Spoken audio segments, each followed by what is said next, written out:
रहबे कोनो नगरी हमरा जाने छे सगरी होइतो धमाका तोरा मरवा में छौरी रहबे कोनो नगरी हमरा जाने छे सगरी माई के इज्जत बाप के छहे के पगरी लागे भगवाने लबरी माई के इज्जत बाप के छहे के पगरी लागे भगवाने लबरी। Music by DJ Umesh Sukhipur बाजार।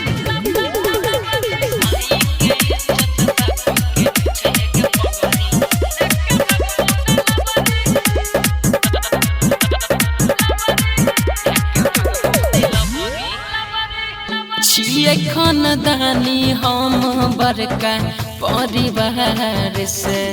शान बन से काम करे छिए यहोरी गे विचार से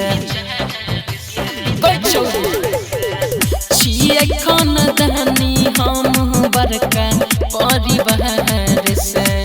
शान बन से काम करे छिए यहोरी गे विचार से कुछो नहीं करे सकत तोहर भाई बहिन झबरी हमरा जाने छे सगरी कुछो नहीं करे सकत तोहर भाई बहिन झबरी हमरा जाने छे सगरी माई के इज्जत बाप के छहे के पगरी लागे भगवाने लबरी माई के इज्जत बाप के छहे के पगरी लागे भगवाने लबरी। म्यूजिक बाय डीजे उमेश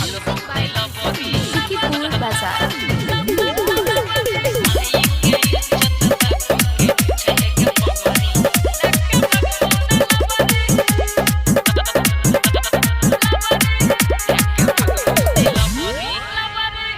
नेता विधायक सब चले हमारा शासन में रोक के न क्षमता चले पुलिस प्रशासन में सुन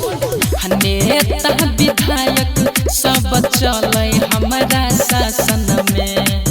रोक के न क्षमता चले पुलिस प्रशासन में जुगे से जानू के जोरा नहीं कोई छे पावर छे के तगरी हमरा जाने छे सगरी गणेश रणधीर के जोरा नहीं कोई छे पावर छे के तगरी हमरा जाने छे सगरी माई के इज्जत बाप के छहे के पगरी लागे भगवाने लबरी माई के इज्जत बाप के छहे के पगरी लागे